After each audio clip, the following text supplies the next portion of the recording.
Қайырлы күн достар! Сіздермен бірге ерекше тағамдар әлемі каналы.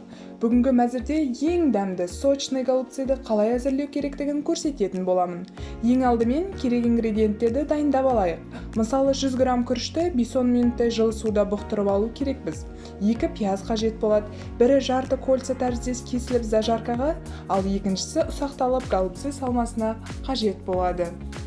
Енді салмасын дайындап алайық.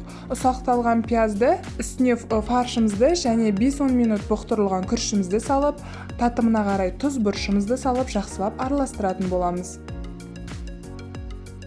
Голубцайымыздың салмасы сочный болу үшін 30 мл-дей осы салмасына су құйып жіберсеңіз болады. Мінекей салмамыз дайын болды. Енді осыны тазартылған бұрыштардың ішіне саламыз.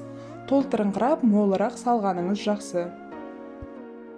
Голубцай үшін ең қолайлы фарш ол майлылығы аз фарш, себебі піскен кезде ыдырап кетпейді.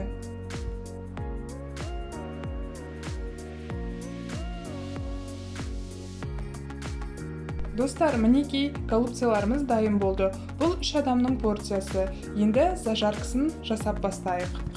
Алдымен қазанымызға сұйық майымызды құйып, пиязымызды салып жақсылап қуырып аламыз.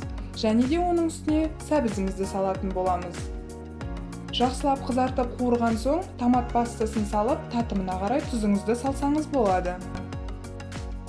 Достар, каналыма тіркеліп, лайк басуды ұмытпаңыздар. Алдағы уақытта керемет рецепттермен бөлісетін боламын.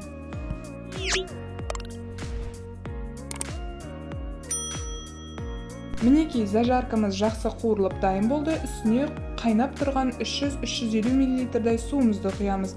Көз мөлшеріне қарай бұрыш батып тұруы қажет. Осылайша бұрыштарды жақсылап орналастырамыз.